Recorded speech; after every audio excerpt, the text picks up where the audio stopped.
ஒருவருடைய வாழ்க்கையில் கஷ்டம் நஷ்டம் வர்றது சகஜம்தான். ஆனால் எவ்வளவுதான் நன்மை வந்தாலும் தீமை வந்தாலும் கலங்காத ஒரே ஒரு நன்மை வந்ததுனால ரொம்ப மகிழ்ச்சியோ, தீமை வந்ததுனால ஐயோன்னு சொல்லி அளவோ செய்யாமல் பொதுவான இறைவனை நம்பிக்கையோட சந்தோஷமாக வாழ்கிறது ரொம்ப ரொம்ப நல்லது. ஒரு நல்லது நடக்குது அப்படி ஒரு நன்மை நமக்கு ஒரு வெற்றி கிடைக்குதுன்றது அது வாழ்க்கையில் கடைசி வரையும் உள்ள ஒரு வெற்றி கிடையாது. அது ஒரு களைப்பை தீர்க்கும் இடமாகத்தான் பண்ண முடியும். மறுபடியும் நம்ம கண்டினியூ தொடர்ந்து நம்முடைய வாழ்க்கையில் வெற்றியா தோல்வியா என்பதை தீர்மானிக்க நம்மளால் முடியாது. நம் முயற்சிகள் நேர்மையானதாக இருக்க வேண்டும். பிறருக்கு எந்த விதமான தொல்லை கொடுக்காததாக இருக்க வேண்டும்.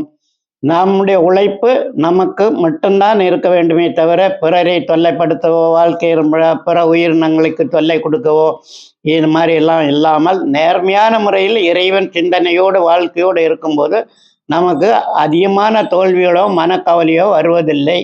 அதனால் தினமும் இறைவனை வணங்குறது, மெடிடேஷன், இறைவனை வணங்கி கோவிலுக்கு சொல்வது, ஒரு மனநிலையை ஒன்றுபடுத்துவதற்கு இறைவனை வணங்குவதற்கு கோவிலுக்கு போகலாம். பரிகாரங்கள்னு சொல்லக்கூடியது அது நம்முடைய ஒரு செயல். எந்த ஒரு செயலுக்கும் நமக்கு பலன் உண்டு.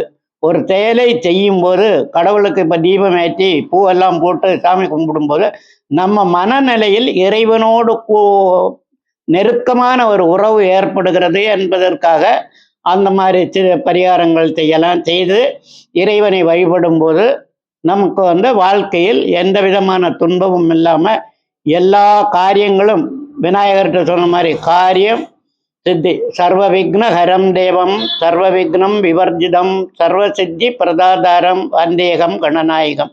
விநாயகரால் எந்த கடவுளாலையும் நமக்கு எந்த விதமான தடங்களும் இல்லாமல் நான் இந்த மனுஷ ஜென்மத்தில் நமக்கு இறைவன் என்ன கொடுக்கிறாரோ அதை வைத்து நிம்மதியாக வாழ்ந்துடலாம்.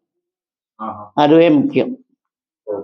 வெற்றி என்று நம்ம அலைந்து ஓடுவதை விட வெற்றி என்று அலைந்து ஓடுவதை விட வெற்றின்னு நம்ம அலைந்து ஓடுவதை அலையதை விட அமைதி காத்து பொறுமையா இருக்கும்.